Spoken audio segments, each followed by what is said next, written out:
Okay, everyone, welcome to chapter 1. The first topic we're going to discuss is why we study law. The law impacts everything, and as business people, each decision that you make will have legal consequences. And the purpose of any good business is to maximize the gains and minimize the losses. And in order to do both of those things, it's important to have a solid understanding of the law.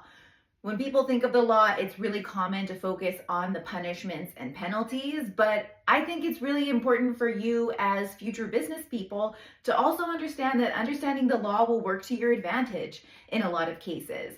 A really good example of that is tax law. If you have a really good understanding of tax law, you could save your company a lot of money. But generally speaking, this is all about risk and risk management. And so the first concept that we're going to go over are the 3 steps to risk management. The first step is simply identifying the legal risks.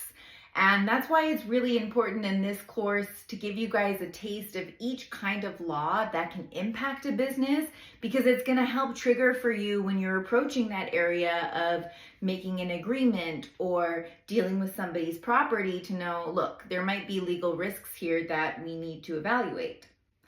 Which brings me to the second point of the risk management steps, which is evaluation of the risks.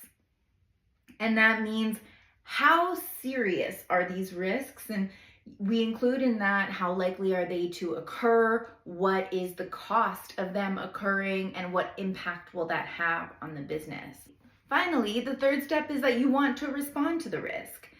And so just because we've identified a legal risk doesn't necessarily mean that we want to do something about it. We need to address each risk proportionately to the level of liability or risk that it poses the business. And there are 4 ways that we can respond to a risk. The first is risk reduction. And I think this will be one of the more common ones, because generally speaking, we're not going to get rid of a risk altogether. What we want to do is take steps to mitigate that risk, to bring it down to a level where we think that now we're able to tolerate it, or we're more comfortable moving forward having that risk in place. Another thing that we can do, which we talked about, was simply accepting the risk. Noting that it's there, noting that the risk of it is quite low, or the severity of the impact of it being quite low, we can just accept that it exists and keep moving forward. Another management strategy is to shift the risk to another person. And so the most common example of this is insurance.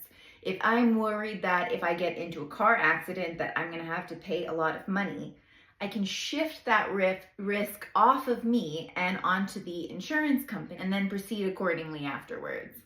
Finally, of course, there are situations where the risks are so serious that we want to eliminate them altogether. And that's the final management strategy of risk avoidance. Taken together, the risk management strategies that each business person chooses to employ will be dependent on their own risk tolerance levels.